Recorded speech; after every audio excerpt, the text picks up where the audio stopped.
In our morning rounds, managing your kids' screen time. To keep up with fast-changing technology, the American Academy of Pediatrics is just out with updated guidelines for media use by young children. The group recommends no screen time for kids under 18 months, except for video chatting. 18 to 24 months, parents and children should be watching together. And for ages 2 to 5, up to 1 hour a day of quality programming is recommended.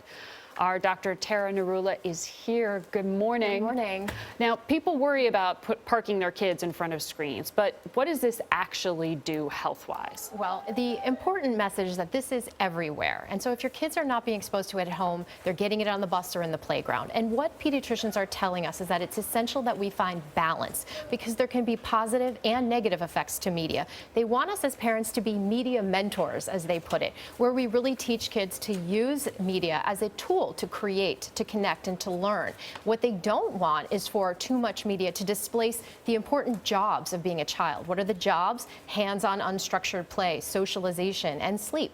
What we do to these young minds, it shapes who they become down the road. It's very important. What does it say that the American Academy of Pediatrics is getting involved in this, Tara? Because I think, isn't it just parenting? You're supposed to know what to do? We don't know a lot of things as parents, and I think parents want structure. They want some guidelines. They want to know, should I allow my kids 15 minutes of screen time, an hour, no time? It is a big void, and really the pediatricians had not been discussing this. I mean, I've never had my pediatrician talk about this at a visit, but I do think it's important. What are the downsides? So there are risks. First, obesity. So if you're parked in front of a TV as a child, you're at risk for a higher BMI or body mass index and future weight gain. Less sleep duration. So the screen emits a blue light that affects melatonin that can decrease sleep in kids, and also they can become aroused right before they're ready to go to bed. So you want to turn it off an hour before bed.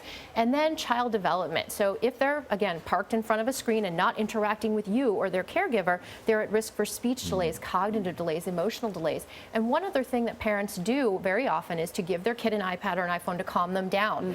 What is that doing? That's not allowing the child to learn to self-soothe, to self-regulate. That's a very important skill. And it sets a pattern so that as they progress through school, they're spending more time in front of a screen than they are preparing for schoolwork. Absolutely. And I think, you know, one of the things, look at all of us. You walk down the street on the subway, we're like this. How do we expect our children to become emotionally intelligent, emotionally connected when they're seeing us do that all the time? We need to preserve that face-to-face contact. That's what makes us human. You're and that's all they want as children. With 2 little kids. Yes. Your husband works too, yes. Also a doctor.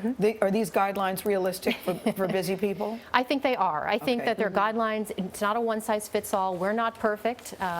But it's helpful. Yes, you are. Yeah, no. You two are. Yes, you are. Thank you, Tara Narula. Dr. Tara Narula, thank you. For more on the recommendations and personalized tools to manage your child's media use, go to our website, to our screen, CBS ThisMorning.com. Kids can always watch our screen.